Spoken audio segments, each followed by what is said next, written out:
Bienvenidos, bienvenidas a Arratsaldeon Denori. Tenemos un viaje tela hoy. Hoy vamos a hacer un montón de kilómetros para viajar hasta la India. Vamos a viajar tanto en el tiempo como en el espacio. Vamos a ir hasta allá, pero vamos a conocer otra época, una época que muchos recuerdan todavía. Y para ello tenemos a un autor excepcional, con unas novelas de una calidad tremenda. Él es británico, de origen indio, y está aquí con nosotros para hablar sobre literatura, sobre novelas, sobre los temas que ocupa sus páginas. Tenemos con nosotros a Abir Mukherjee y lo va a presentar, a entrevistar el periodista Juan Carlos Galindo. Por favor.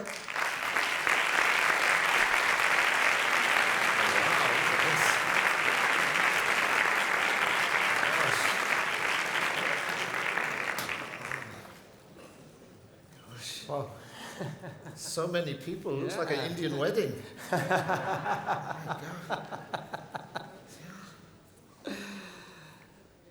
Bueno, buenas tardes a todos. Gracias por casi llenar este espectacular lugar y gracias también a Susana por la presentación y a Pamplona Negra por organizar este pedazo festival.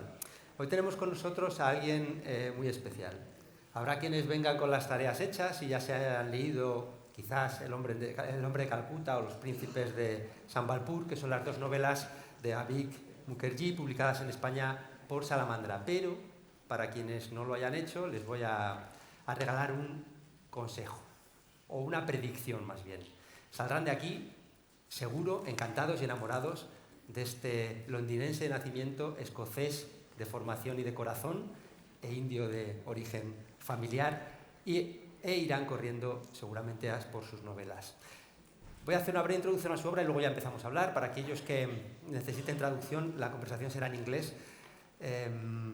Las novelas de Abir son muy especiales porque están situadas en la India que estaba levantándose empezaba a levantarse contra el poder imperial británico, y en ese contexto él mete unas novelas negras brillantes con una trama clásica y siempre muy bien cerrada, y luego también con algo muy importante y muy interesante, que son esas reflexiones que él va metiendo en la novela, esa relación histórica entre los personajes, entre la India y el poder imperial británico, el racismo y otra serie de consideraciones que apelan directamente a nuestro presente y que están llenas de significados. Además, Abir es uno de los tipos más divertidos de la tribu negrocriminal global. Pero claro, esto no serviría de nada si luego fueran piernas escribiendo. Pero no es el caso. Ya lo van a ver, es un espectáculo en todos los sentidos y un gran novelista. Thank you, Abir, for being here. Thank you, and I should say, Kaixo Iruña. Hola Pamplona. There we are. See that? Thank you. Okay. I'm happy now. Thank you. You were a successful businessman, more or less, yeah, working for your own firm. Yeah. When you were 40, more or less, you decided to change your life and become a writer. Yeah. What happened? Well, I think, it was a midlife crisis. I spent 20 years doing something that made rich people richer, and that I enjoyed less and less. And then at 40, I wanted to buy a motorbike, but my wife said no. So the only other opportunity was to write. And I always wanted to write. I never had the courage. I never thought I was good enough. And so at 40, I thought if I don't do it now, I won't ever do it. Because I'm from Glasgow, and we have the lowest life expectancy in Western Europe. So I may be dead any minute. So, if I was going to do something, I had to start at 40, otherwise, who knows? Yeah. So motorbike, writing, Yeah. you choose. Yes, I'm a coward. Writing. My wife told me, you know motorbike, so you must write. Okay. Don't you miss your previous life? I miss the camaraderie. I miss working with people. Writing is a very solitary experience. It's lovely to come to places like this, but when you're stuck in one room in the cold writing away, it can be quite lonely. So I miss that, but I don't miss the work. I wake up every day and I feel so lucky to be able to write for a living now. It's the greatest job in the world, isn't it? It is. Yeah. Absolutely. Yeah, we're very lucky. We are very lucky to be able to do this. Apart from your wife, is there any particular writer that inspired you to say, fuck it, let's do it? Well, you know what? There was. So at 40, I was going to work, and I was late for work one morning, and I saw Lee Child on breakfast television. And he said at the age of 40, he lost his job, and he became a writer. And I'd never read any of Lee Child's books, so I went out. I said, this is a sign from God. So I went and I bought the first Lee Child novel, Killing Floor, and I read it in 2 days. And I was amazed because it was written really simply. It's only now, many years later, that I realize you have to be very, very talented to write that simply. But at the time, it gave me confidence. I thought, I can do this. So I thought, let me try. So I started writing, and then I realized how hard it is. And I almost gave up many times. Have you had the opportunity to thank him? I have turned up on his doorstep.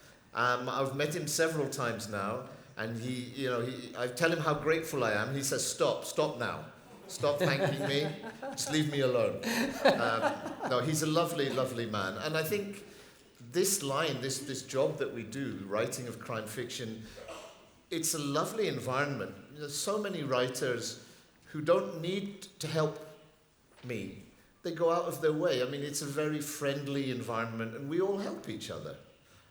My latest book took me 3 years to write. I didn't know if it was any good. So I sent it, before it was published, I sent it to Lee Child, to Ian Rankin, to Val McDermid, to Mick Herron, and I said, can you read this and tell me if it's any good?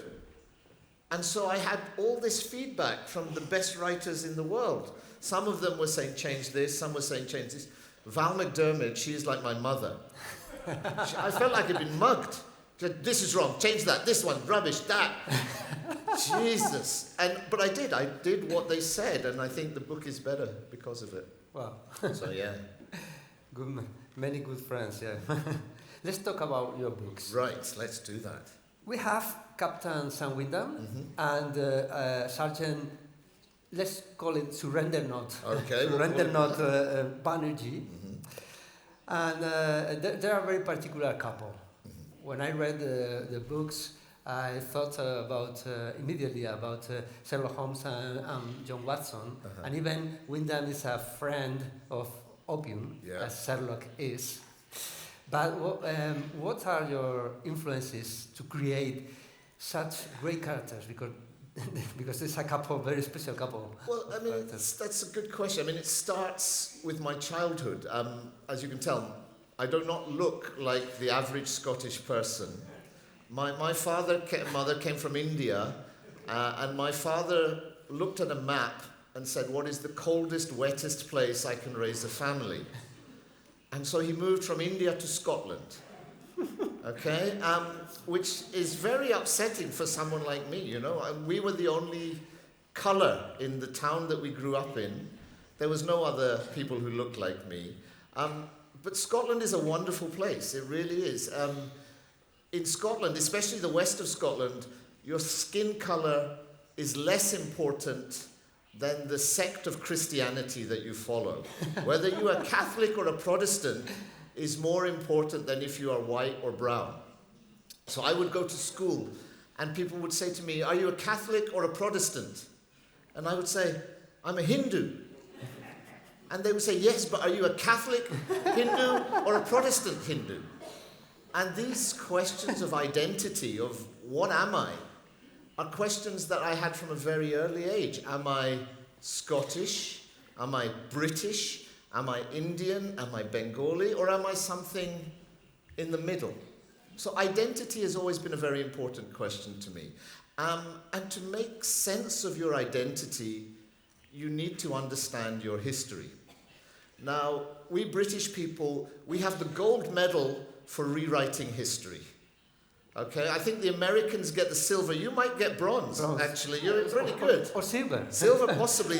Not as good as us. You know, the British, we've done a better job of painting our history. Okay? So I would go to school and I would learn something about history.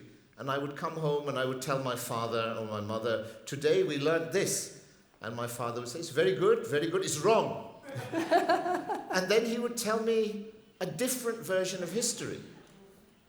And sometimes I found that he was right, and sometimes he was wrong and the school was right. So history, I find, or the truth, is somewhere in the middle. So if you read a British history of the period of the Raj, the period of colonization, you'll see how wonderful the British were, how we gave the railroads to India, how we civilized people. What they don't tell you is the railroads were for extracting things, you know. They didn't go places where Indians wanted them. The railroads were to take things out of India. At the same time, if you read an Indian textbook on history, it's the other side. Oh, you know, these terrible, perfidious British people came, nothing to do with us, and stole everything, right? And gave you cricket. And gave us cricket, which we improved, right? But the truth is that none of this would have happened without some degree of cooperation. You know, the British time in India, I think, is quite different from a lot of other colonial experiences. So, firstly, I wanted to write about this time and this place to figure out more about who I was. But also, I had two fundamental questions that I wanted to answer. And I think the first applies just as much to the Spanish as it does to the British, which is, how does a moral Christian people justify the oppression of another race? That was my first question. And I think a lot of that is around lying to yourself. You know, we are there to help, to spread the truth, to civilize. You know, that's the first lie that is told. But my second question, I think, is a much more fundamental question, a much more interesting question for today, which is, you know, in the 1920s and 30s, when the whole world was going mad, when you are facing, you know, the rise of fascism, the rise of Nazism, the rise of, you know, Stalinism, where any dissent is met by a gas chamber or a bullet or a gulag, in that atmosphere, in that world environment, the British and the Indians played out the world's first non-violent freedom struggle. Think about it, it's amazing. You know, the idea that these two ridiculous races, they are absolutely ridiculous, the British and the Indians, but in that environment played out the world's first non-violent freedom struggle, which led then to the US civil rights movement, which led then to Mandela's campaign in South Africa, but it started there in India. And today, if you go to London, you go to the heart of our democracy, okay? You go to Parliament Square, there is a statue of Winston Churchill. But in the same square, there is a statue to Mahatma Gandhi.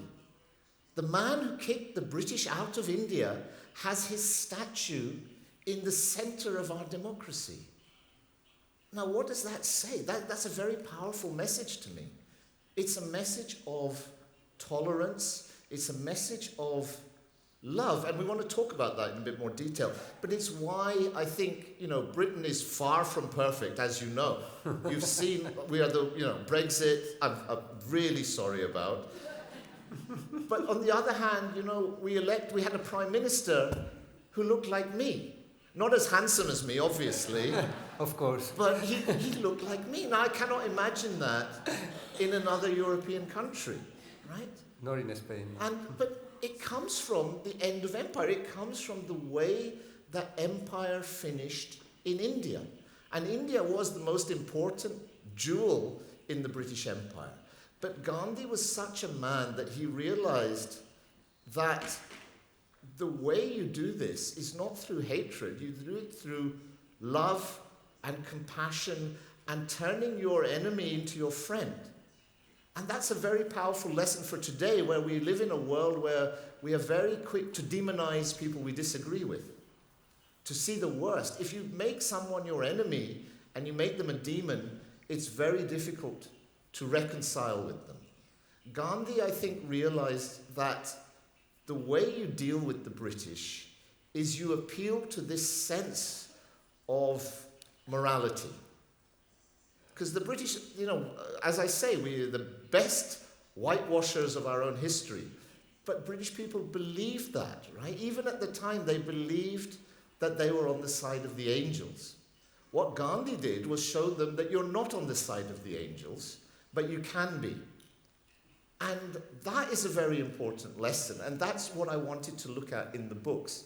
And I use a lot of humor in the books, because I think humor is a great tool if you want to reach someone, if you want them to come to your point of view.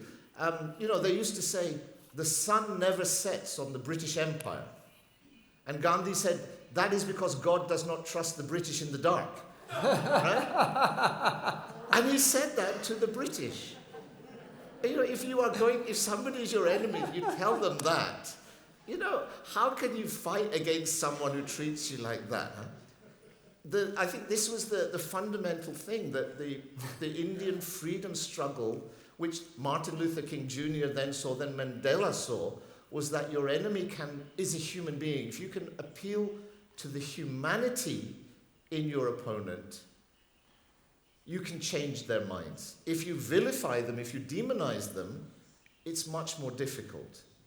And I think we are now living in an age where we need that compassion, we need that humor, we need that ability to realize that these people who we disagree with are human still, and they are not the devil incarnate.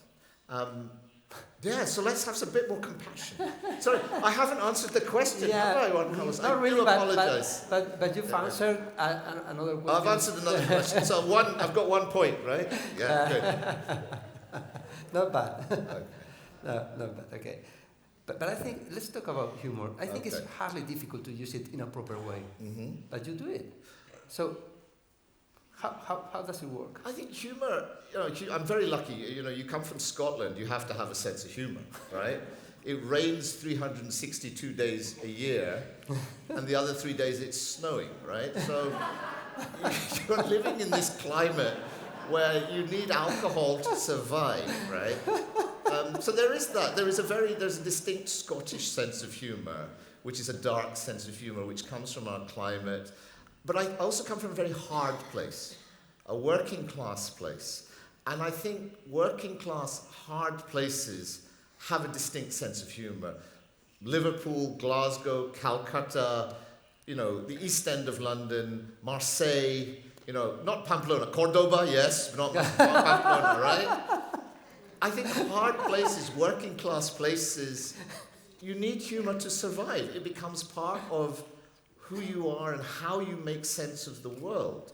So to me, especially if you are writing crime, if you're writing dark subjects, I think humor is a very important tool.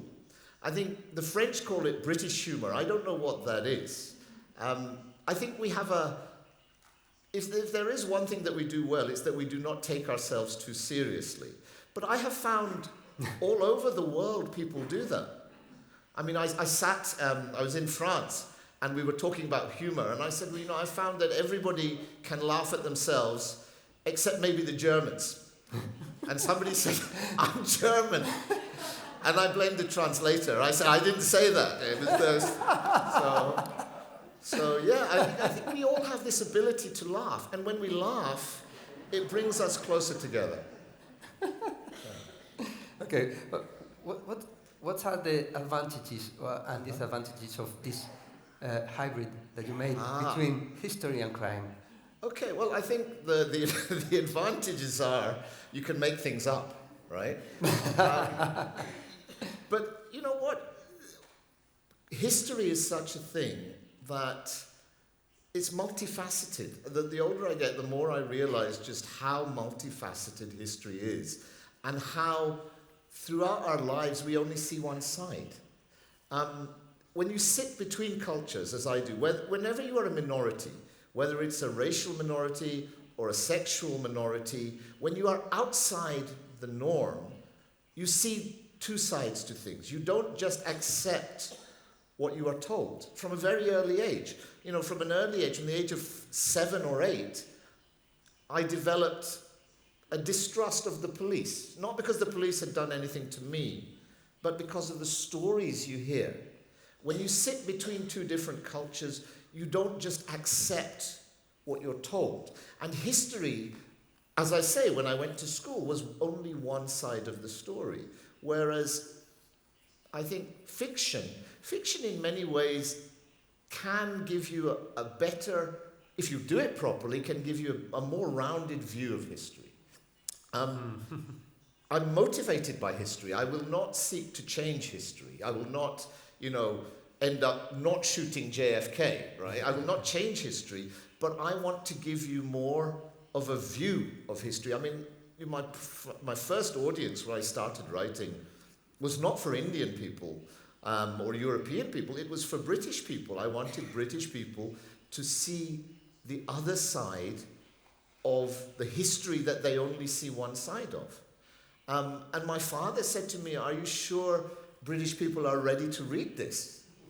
And for once he was wrong and I was right. I'm very pleased to say that there is a market for it. People want to see this other side of history.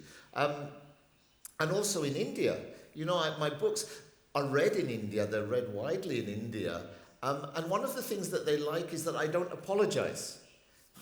Other British authors, white British authors, feel when they write about India, they have to apologize, for the things that British people did. I don't apologize for anything. I think everyone owes me an apology. I think the Indians owe me an apology, and the British owe me an apology for growing up in Scotland looking like this, right? So I don't apologize. I write what I feel, and I think that gives me a freedom that a white writer does not have. I can write about these topics. I can make fun of Indians and I can make fun of white people.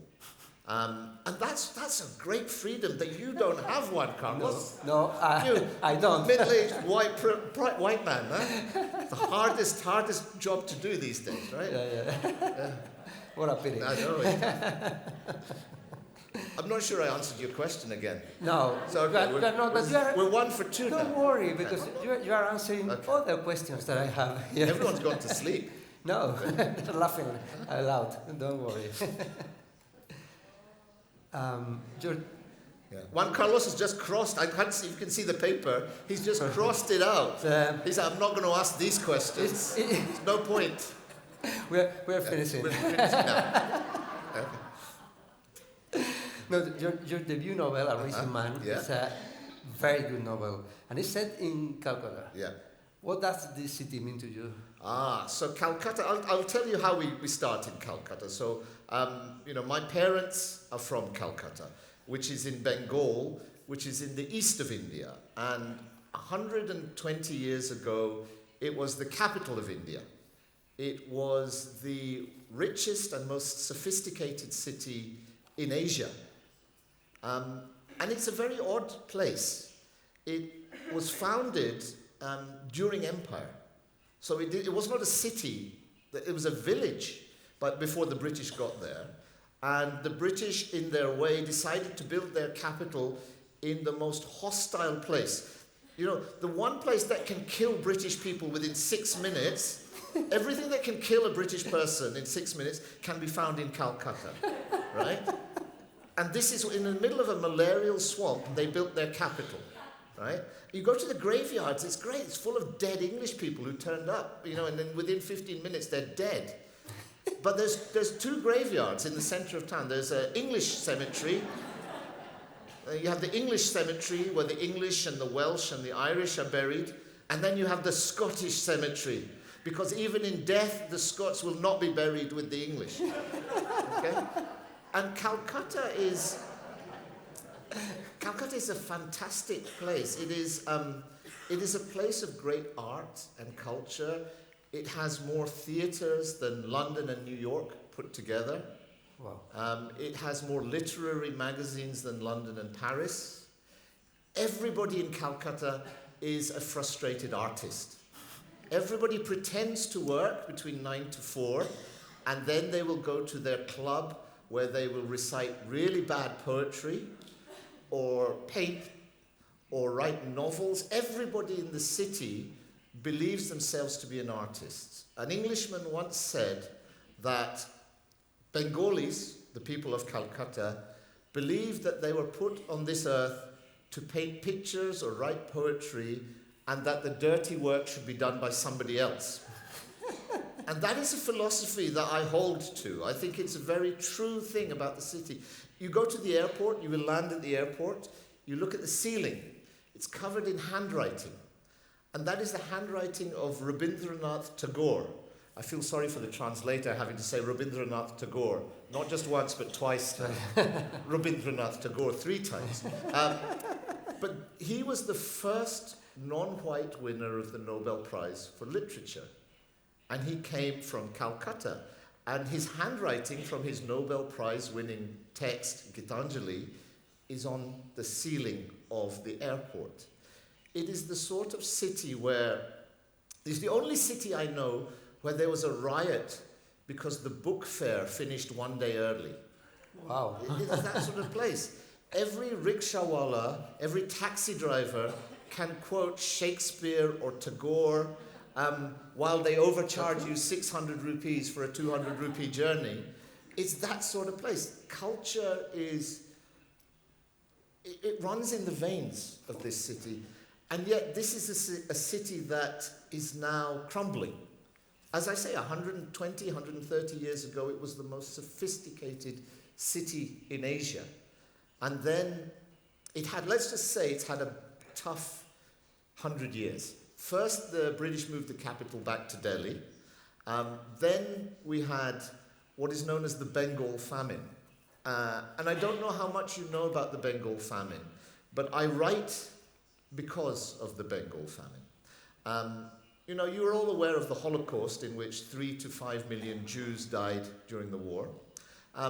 If I was to tell you that at the same time, in 1941-42, 3 million Indians, Bengalis, died in a man-made famine. It could have been prevented. It was not prevented. In fact, many people blame Churchill for the fact that it was not prevented. My father remembers it. My father lived through it. He saw the skeletons coming into the town, into Calcutta, these people dying on the streets. And it was a man-made famine. And being British, obviously, we have written it out of history. And that is what makes me write today. You know, you asked me, why do I write? The urge to write came from the knowledge of the Bengal famine. This story that I grew up hearing, you know, which affected my family, which affected, it's like a scar. I would imagine in the same way that the Civil War is an ongoing scar in the psyche of generations of Spanish people, the Bengal famine, and then within 5 years after that, the partition of India, which happened, you know, 50 miles from Calcutta, they drew a border. Those two events have scarred the people and the city and the psyche. And so that's what I really write about. And Calcutta, I write about Calcutta because it is this microcosm of everything that is me.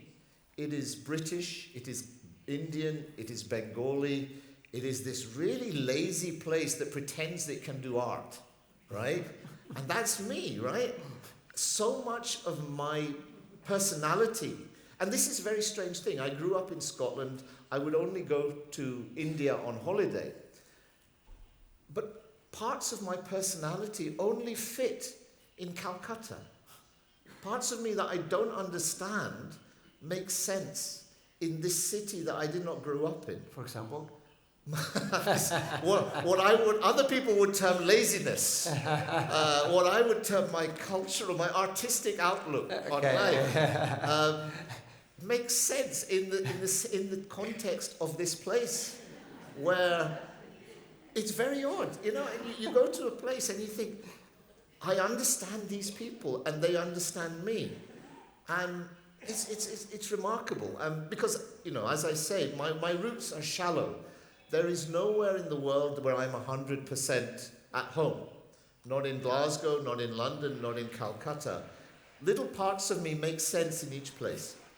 The most remarkable one was Calcutta, because these bits that I didn't understand, about myself make sense in that place. It's almost like there's some sort of genetic cultural memory there, which is quite odd. Or maybe it's all just mythology, who knows? Okay. I don't know, spirituality, eh? Tell me about that, Juan Carlos. About what? About spirituality. No, thank you. You choose a very particular moment in history to set your stories. Yeah. Tell us about the... Yeah, well, the first book opens in 1919, after the First World War. For those of you who haven't read my work, it revolves around two detectives, a British captain who is a survivor of the First World War, Sam Wyndham, and an Indian sergeant called Surendranath Banerjee. But obviously, being British, they cannot pronounce names longer than one syllable. And so Surendranath is called Surrendernaut. And I wish I had made that up, but there actually was a man called Surendranath Banerjee, and the British called him Surrendernaut, and they gave him a knighthood. So he became Sir Surrendernaut Banerjee. And you mentioned that they are a bit like Holmes and Watson. So Wyndham turns up in Calcutta. He is a survivor of the First World War. He doesn't want to be there. He hates everything about India. But he is there because he has nothing else. He's lost his wife, he's lost his friends, and Calcutta is slightly preferable to suicide. He ends up there and he teams up with this young Indian sergeant called Surendranath Banerjee. The thing is, between Holmes and Watson, we know Holmes is more intelligent. But between Wyndham and Banerjee, Banerjee is actually the more intelligent of the two. But because of the color of his skin, and in the system that he is living in, he will always be the junior partner. It is the way that the British ran things. Now, off stage, we were talking about fingerprints. Now, if I were to tell you that the art of fingerprinting, the science of fingerprinting, was started in Calcutta. Not in Scotland Yard, but in Calcutta. The first fingerprint bureau in the world was the Calcutta Police, 5 years before Scotland Yard. And it was done, the first work was done by two Indians, one a Hindu, one a Muslim. Hindu was Hemchandra Bose, and the Muslim was Aziz ul Haq. And these two men codified fingerprinting. But the man who takes the credit is a man called Sir Edward Henry, who was their boss, who said, it's mine, this is my system, and they gave him a knighthood and they made him head of Scotland Yard because of the work of two Indians.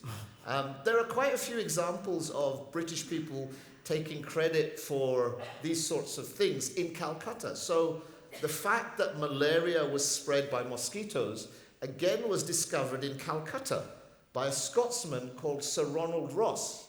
And he was very selfless. He put his own servants in a room with mosquitoes, waited till they were bitten and got malaria, and then published his paper. So there you go, you see. That's what we have to live with the British. I've forgotten the question again. Oh, what was it? No, that was we're talking about the book. We're talking about the Rising Man. Why 1919? Yes. So 1919. See, I was listening. Finally, you are listening. answering the question. 1919 I see as the beginning of the modern age. It was the year... Gandhi had just returned to India a few years before, after the war. A few years before. Up to that point, Indian independence, the people that wanted Indian independence were looking for a sort of dominion status, like Canada or Australia, to be part of the British Empire, but autonomous. Now, in 1919, a few things happened. So, 1 million Indians went to fight for the British in the First World War. Fighting for liberty, right? Fighting for freedom. And yet, when they came back, the British passed a law called the Rowlatt Acts, which meant that Indians could not meet. Anything greater than 5 people was a crime if they were discussing politics. There was sentencing without trial. all these things that, you know, the freedoms that the Indians went to fight for were denied to them. And there were protests. And in 1919, in a place called Amritsar, there was a gathering of Indians. 300, 400 people met in a square called Jallianwala Bagh. And the British officer in charge of the town brought in troops and an armoured car and just fired into this crowd, killed about 200 people. Pretty much everybody was wounded or killed. And at that point, people like Gandhi realized that being part of the empire, dominion status was not possible for India because of race. You know, the British at that point were conditioned to see Indians as inferior. You cannot live as part of that. It had to be independence. And that process begins in 1919. And our book opens the week of that massacre. So for me, that's a very important time. It is the beginning of the last phase of the freedom struggle, which will lead to independence in 1947. And so that is the great starting point for me. Now, I would like to write all the way to 1947, each book, you know, covering a year. But as I've already told you, I'm from Glasgow. You know, my life expectancy is limited. I'm not sure I'm going to write all these books. So we'll see, inshallah. Talking about the characters, the British one and the Indian one, you use the first person to narrate the story, but we follow the investigation through Wyndham's eyes. Why did you choose the British character and not the Indian one to be the narrator? Question. That's a great question. I mean, I write these books from the point of view of the white Englishman. Why do I do that? Because when I started writing, I had never written anything before. This was the first thing that I wrote. I was very lucky. I wrote 10,000 words. I saw a competition in a newspaper. I tidied up the first 5,000 words and I sent it away. And I thought, well, maybe they'll give me some feedback. And then they wrote back 3 months later and said, congratulations, you've won. We're going to publish your novel. Now, I may have told a bit of an exaggeration. I may have told them I had 70,000 words when I had 10,000. But I was in finance, and that's a rounding error, right? So suddenly I had this book to publish, and I didn't have the book, so I had to write it. And I did not feel confident I could write authentically from the point of view of an Indian. For me, it was easier to write as a white Englishman than an Indian, as opposed to a Scottish Indian, which is what I am. And you can blame my parents for that. I find it very embarrassing that I felt it easier to write from a white Englishman's perspective than an Indian's perspective. But as I've got more experienced in writing, I have changed. So from the fifth book, there's a dual narrative. We hear from both Sam and Suran's perspective. We hear both. But it is something I find very difficult because, and I think we're seeing that more and more now, about writing from other people's perspectives, other cultures' perspectives. A writer should be able to write from any perspective that they wish to, as long as they do it from a position of knowledge and they do it from a position of respect. Now, when I started writing, I did not think I could write respectfully and knowledgeably enough from the point of view of an Indian. And that's why I didn't do it.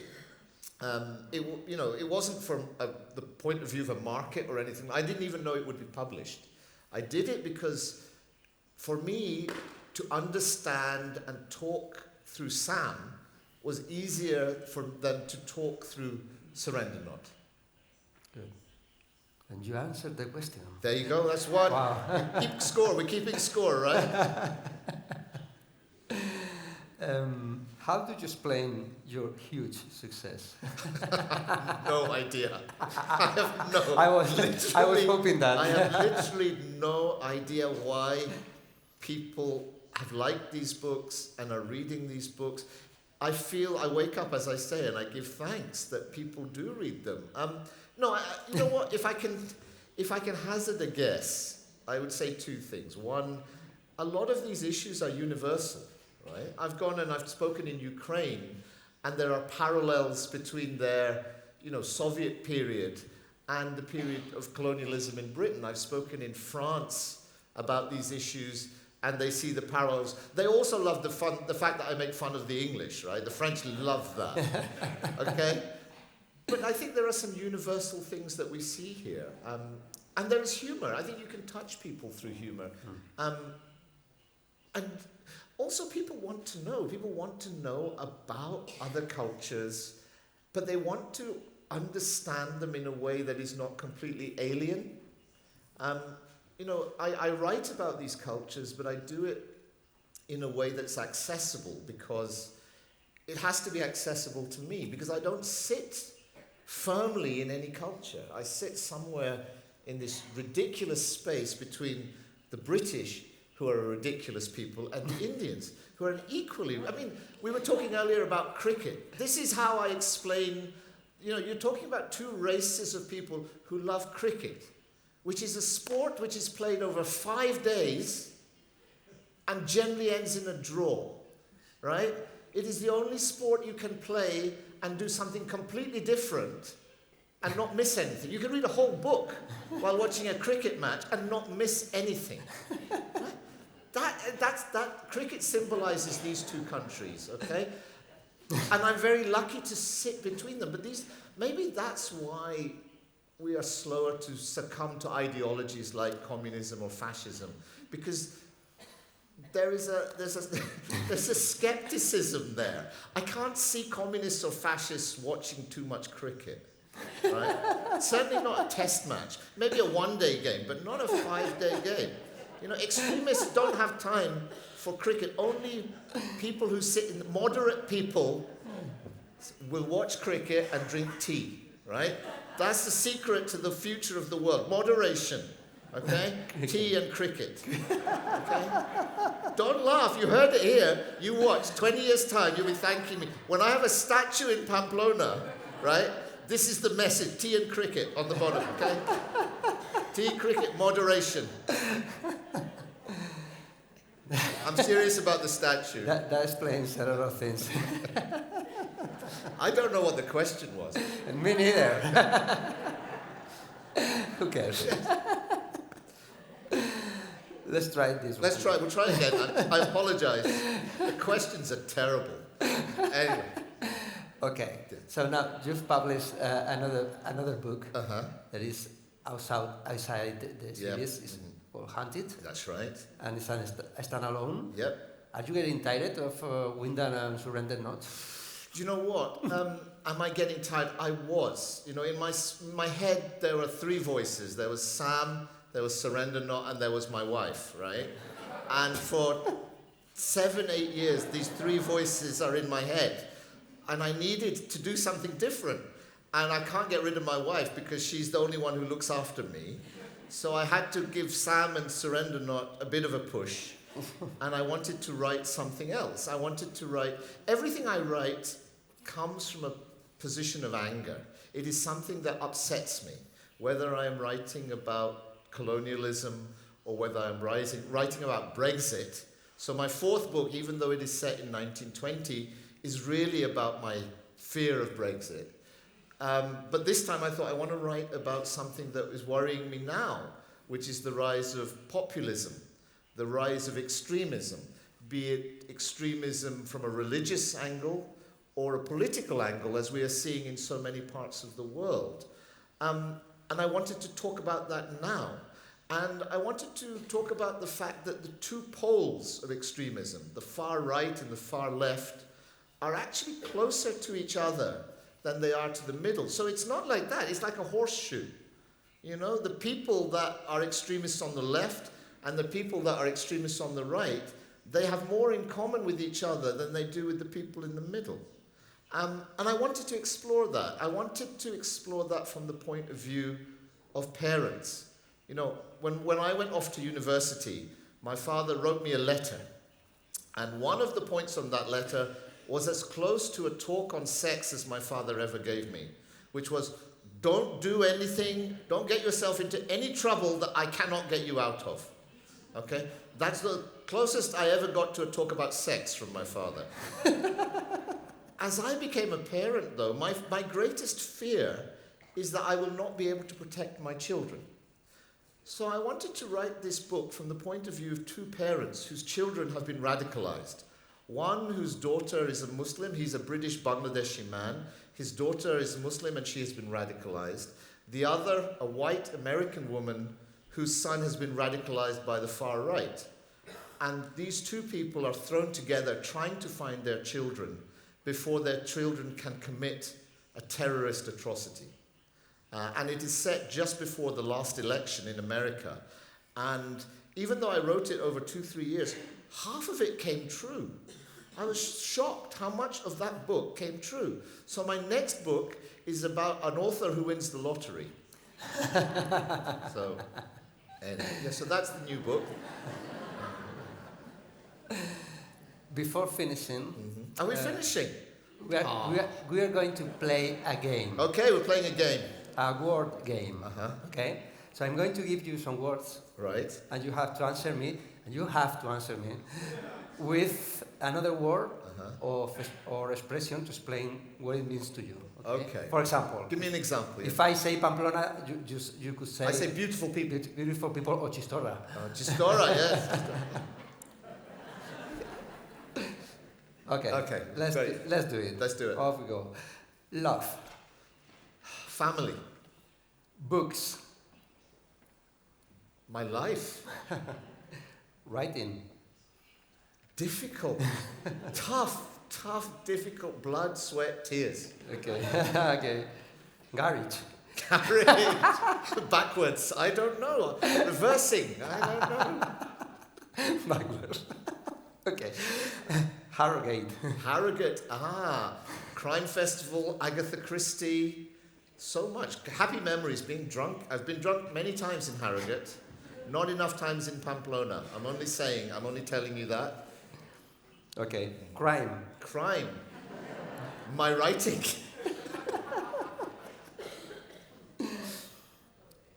Racism. Racism. That's a tough one. What is racism? Racism. Okay, you know what? I'm going to say hope.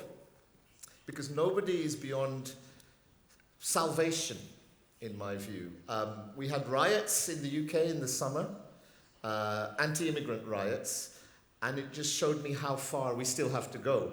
Other people were saying, these people are scum, the people that are doing these things. They're not. They are people who don't know better and should be reached out to. That's not one word answer, is it? No. Hope. I'm going to say hope. So let's do another few ones. London. Big smoke. You know what? My life, it's opportunity. Okay. Opportunity. Scotland. I guess no. Love, again, love. No. Spain. Beautiful people. There you go. Money. Not enough. Okay, that would be perfect. I'm going to ask you one. Hat. Style. There we go. Thank you. Thank you so much. Thank you. You're wonderful. Thank you. Thank you.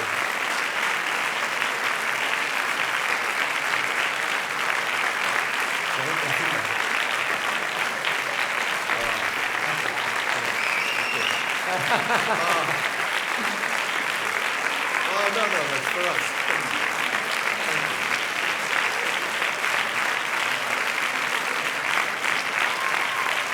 Wow. So I'm going to try now. I'm coming back. Hemos tenido una reunión de urgencia el equipo de Pamplona Negra y hemos decidido que nos vamos a quedar con Abir para siempre, para todas las ediciones, para que venga aquí cada... We are going to keep you.